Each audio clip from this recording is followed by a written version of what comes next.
Thank you, Mr. President. Mr. President, today I'm introducing legislation along with Senator McConnell, Senator Paul, and Senator Corker to prevent the United States Army Corps of Engineers from restricting fishing rights on some of the best fishing areas in the states of Tennessee and Kentucky, below 10 dams along the Cumberland River. I've talked with the Corps several times about this. They've told me the only solution is legislation. I'm hoping that there is some other solution by a reasonable compromise, but I'm taking the Corps' advice. On Tuesday, Congressman Ed Whitfield in Kentucky introduced legislation on this matter, and so I'm introducing legislation today. I've also drafted language that could be included in an appropriations bill, would prevent the Corps of Engineers from using any funds to restrict fishing in what's called the tailwaters below these 10 Corps of Engineer dams on the Cumberland River. Today, I spoke with the Secretary of the Army, John McHugh. I urged him to have the Corps give Congress enough time to consider this matter, perhaps to work out something with the Corps by compromise, or if not, to pass legislation.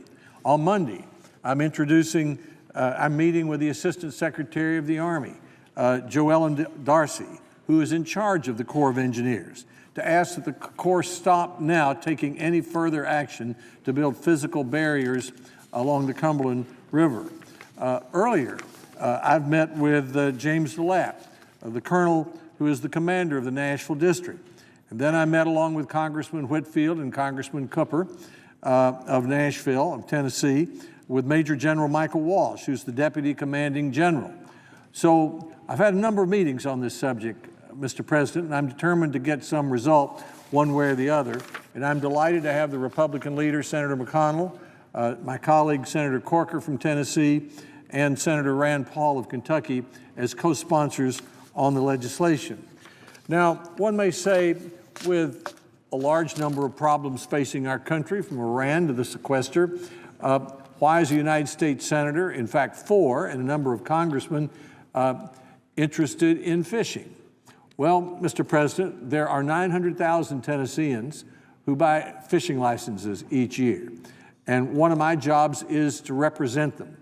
And I know, and they know, that these are some of the best fishing areas in our state. This is an area where grandfathers and grandsons and granddaughters go on Saturdays and go during the week. There are lots of Tennesseans who consider these prized properties and their lands. These are public lands, and they feel they have a right to be there. Now, the problem is that the Corps of Engineers wants to erect physical barriers below the dams to keep the fishermen out of the area that is just below the dam. The Corps' goal is laudable. The goal is to improve safety, they say. Now, we all support safety, but there are much better solutions than this. Let me give you an analogy. When you have a railroad crossing, you don't keep the gate down at the railroad crossing 100% of the time. The track's not dangerous if the train's not coming. Well, the water comes through these dams only 20% of the time. And the water's not dangerous if the water's not spilling through the dams. So if we kept the gate down at the railroad crossing 100% of the time, we'd never be able to travel anywhere. And that's the same sort of reasoning we have here. From Washington, the Department of the Army is saying that they have a policy, which they have since 1996, which they've never applied on the Cumberland River, that suddenly they've decided after all these years that they have to close the fishing area 100% of the time, even though it might be dangerous only 20% of the time. Now, I'm not the only one who thinks this is an unreasonable policy. Last week, I went to Old Hickory Dam near Nashville. About 150 fishermen were there with me on the banks of the Cumberland River. I met with the Corps officials. They turned the water on so I could see it spilling through the dam. Then they turned it off. I met there with the director of the Tennessee Wildlife Agency, with Mike Butler, the chief executive of the Tennessee Wildlife Federation. I've talked with the Kentucky wildlife people, and this is what they say. They think the Corps' plans to improve safety are so unreasonable that the wildlife agencies won't even help them enforce them. But they say, on the other hand, that there are reasonable ways to improve safety, and that is to treat the waters below the dam the way the Tennessee Valley Authority does, for example, which is to erect large signs, some of which already exist at Old Hickory Dam. Blow the siren when the water's coming through. You could close the parking lot. You could patrol the area. There are lots of ways to put the gate down, in effect, on these fishing areas 20% of the time. That makes a lot of sense, and the local areas are willing to do that. So our legislation makes clear that for purposes of this act, installing and maintaining sirens, strobe lights, and signage for alerting the hazardous waters shall not be considered a part of the prohibition. But it makes no sense to take these public lands and say to people, well, the lawyers came in and said we have to be careful.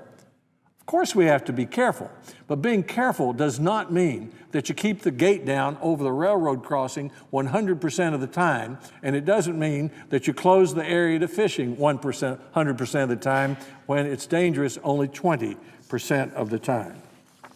I'm also concerned, Mr. President, about the $2.6 million that the Corps is going to have to transfer from other parts of its budget to put up these physical barriers. Where's that money coming from? I thought we were in the middle of a big sequester, a big budget crunch. I thought we were out of money. And one of the areas that has the most difficult problems to deal with is the Department of the Army. This is no time to be wasting money building barriers, which the wildlife people in Tennessee and Kentucky, whose job it is to encourage boat safety, think is an unreasonable proposal.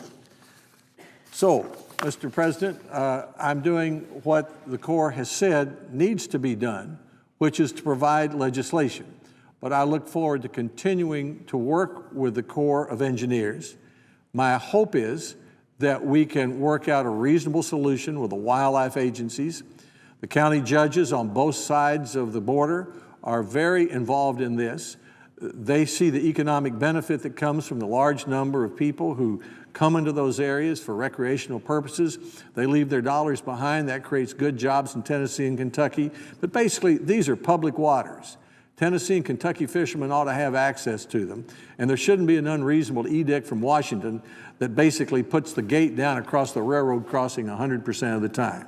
I'm going to do my best to see that that doesn't stand. I hope we can work it out, but if it doesn't, I'm glad to introduce this legislation with Senator McConnell, Senator Corker, Senator Paul. The same legislation is in the House of Representatives with Congressman Whitfield, and I look forward to my meeting Monday with the Assistant Secretary of the Army. Mr. President, I ask consent to include, following my remarks, a copy of the legislation. Without objection. And I yield the floor.